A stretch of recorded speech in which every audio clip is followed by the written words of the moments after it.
नमस्कार, मी शिल्पा. स्वागत आहे तुमच्या सर्वांचं माझ्या किचनमध्ये. आज आपण रोजच्या जेवणातील एक पदार्थ बनवतोय, तो म्हणजे चकोल्या. यालाच वरणफळ किंवा डाळफळ असेही म्हणतात. वेगवेगळ्या प्रकारे या चकोल्या बनवल्या जातात, जसं की आंबट, गोड, तिखट. आमच्या घरामध्ये या चकोल्या आठवड्यातून मी एकदा तरी बनवतेच. आज मी तुम्हाला ज्या पद्धतीने चकोल्या बनवते याची रेसिपी शेअर करणार आहे. त्याचसोबत काही महत्त्वाचे टिप्स देखील सांगणार आहे. त्यासाठी हा व्हिडिओ शेवटपर्यंत नक्की पहा. चला तर व्हिडिओला सुरुवात करूया.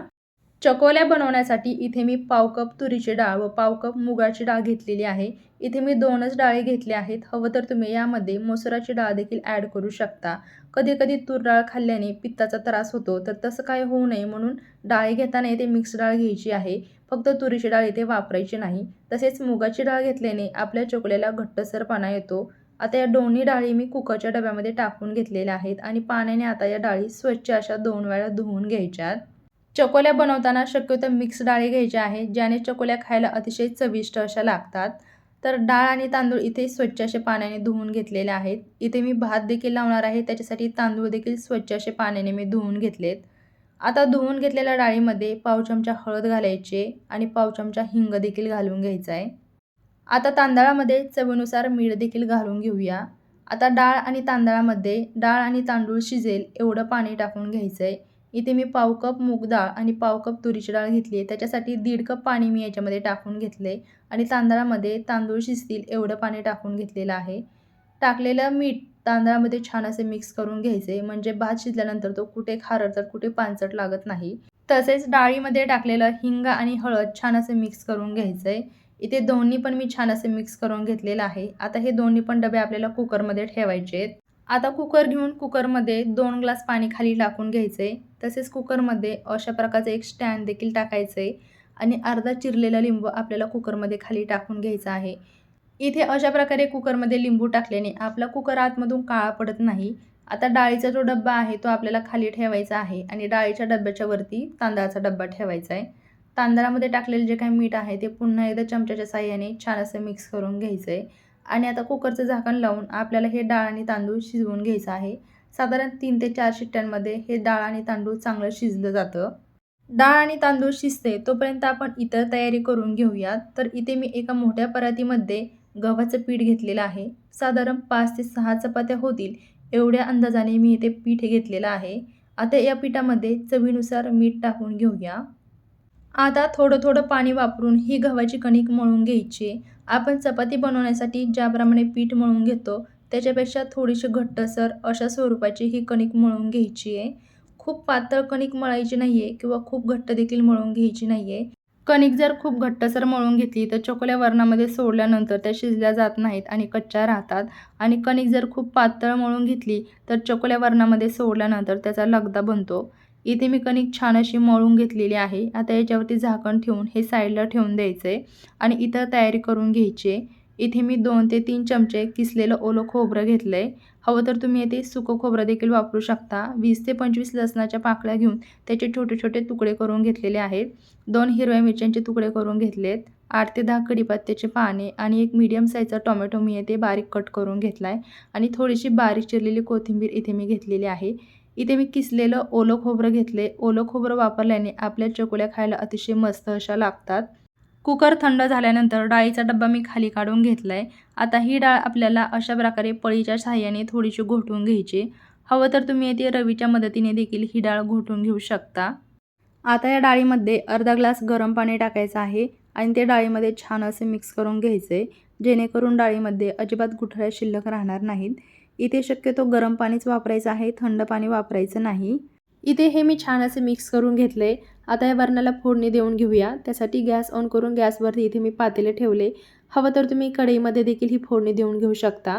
आता पातेल्यामध्ये 3 मोठे चमचे तेल घालून घ्यायचे आणि तेलामध्ये अर्धा चमचा मोहरी घालायची. तेल तापल्यानंतरच मग तेलामध्ये मोहरी घालायची आहे, म्हणजे ती छान अशी तडतडली जाते.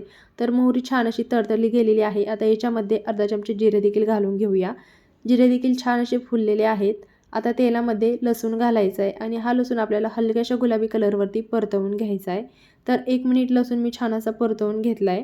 आता याच्यामध्ये किसलेलं ओलं खोबरं घालायचं आहे आणि हे ओलं खोबरं आपल्याला साधारण 2 मिनिटे तेलामध्ये परतवून घ्यायचं आहे, म्हणजे ओल्या खोबऱ्याचा जो काही कच्चेपणा आहे तो दूर होतो.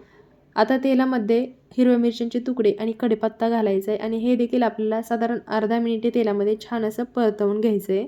तेलामध्ये घातलेले सर्व साहित्य इथे मी चांगले परतवून घेतलेले आहेत.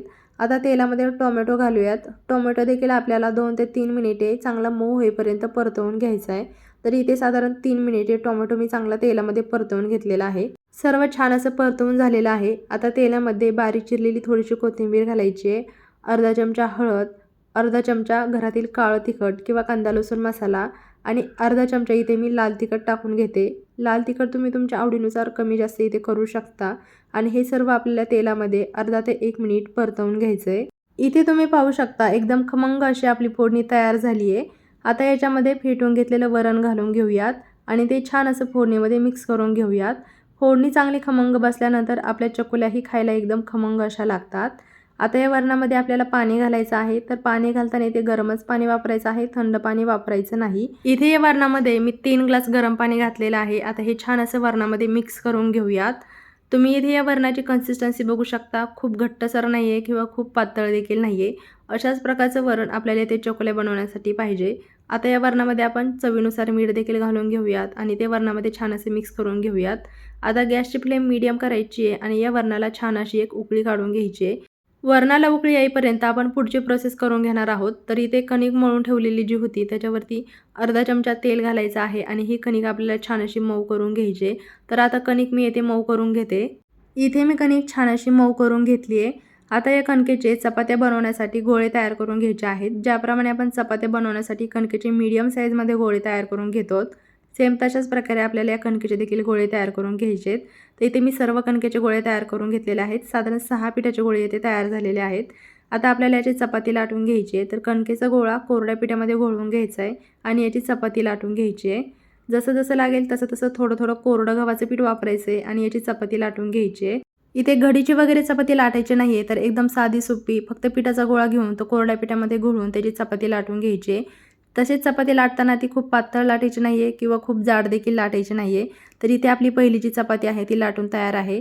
आता या चपातीला अशा प्रकारे थोडंसं कोरडं पीठ लावायचं आहे. दोन्ही साईडने कोरडं पीठ लावायचं आहे आणि ते हाताच्या सहाय्याने अशा प्रकारे पसरवून घ्यायचं आहे. अशा प्रकारे चपाती लाटून झाल्यानंतर वरून थोडंसं कोरडं पीठ लावल्याने आपल्या चकोल्या वरणामध्ये सोडल्यानंतर एकमेकांना चिकटत नाहीत.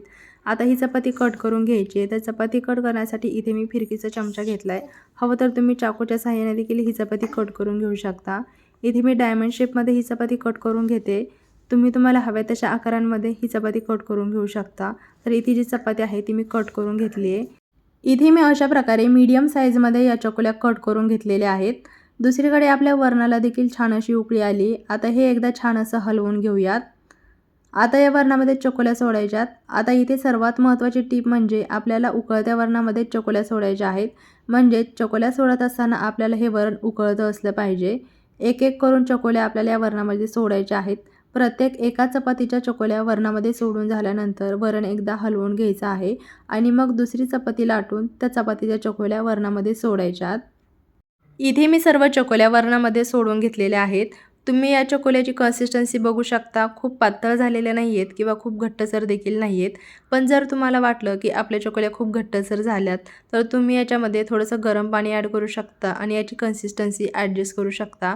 आता गॅसची फ्लेम इथे लो करायची आहे आणि या चकोल्यावरती झाकण ठेवून आपल्याला या चकोल्या 5 ते 7 मिनिटे शिजवून घ्यायच्या आहेत. तसेच मध्ये मध्ये झाकण उघडून आपल्याला या 5 ते 7 मिनिटांमध्ये चकोल्या हलवून देखील घ्यायच्यात. इथे बरोबर 7 मिनिटे झालेले आहेत. आपल्या चकोल्या एकदम मस्त अशा शिजलेल्या आहेत. आता एकदा या चकोल्या छान अशा हलवून घेऊयात. इथे गॅसची फ्लेम मी बंद केली आहे. तयार झाल्या आपल्या एकदम खमंग आणि गरमागरम अशा चकोल्या. आता या डिशमध्ये सर्व करूयात. या चकोल्या तुम्ही तशाच खाऊ शकता किंवा भातासोबत देखील खाऊ शकता. या चकोल्यासोबत तोंडी लावण्यासाठी तुम्ही इथे कैरीचं लोणचं देखील वापरू शकता. या चकोल्या तुम्ही एकदा नक्की ट्राय करून पहा. अतिशय खमंग अशा लागतात. जेव्हा जेव्हा तुम्हाला पोळी भाजी खायचा कंटाळा येईल किंवा स्वयंपाक करायचा कंटाळा आला असेल आणि एकदम झटपट असं होणारं जेवण तुम्हाला पाहिजे असेल तेव्हा तुम्ही या चकोल्या बनवू शकता. विशेष करून उन्हाळ्यामध्ये काय होतं, आपल्याला पोळी भाजी खाऊशी वाटत नाही. अशावेळी तुम्ही या चकोल्या बनवू शकता. इथे मी या चकोल्या बनवत असताना काही महत्त्वाच्या टिप्स सांगितलेल्या आहेत. त्या जर तुम्ही फॉलो केल्या तर तुमच्या एकदम सुटसुटीत अशा चकोल्या तयार होतील आणि अजिबात त्याचा लगदा होणार नाही. एकदम परफेक्ट अशा तुमच्या चकोल्या तयार होतील. तुम्हाला माझी ही आजची रेसिपी कशी वाटली मला कमेंटमध्ये नक्की सांगा. व्हिडिओ आवडला असेल तर व्हिडिओला लाईक, शेअर तसेच माझ्या चॅनलवरती जर नवीन असाल किंवा पहिल्यांदाच जर माझ्या चॅनलवरचे व्हिडिओ पाहत असाल तर माझ्या चॅनलला सबस्क्राईब करायला विसरू नका. पुन्हा भेटूया अशाच एका नवीन रेसिपीसोबत. तोपर्यंत बाय बाय.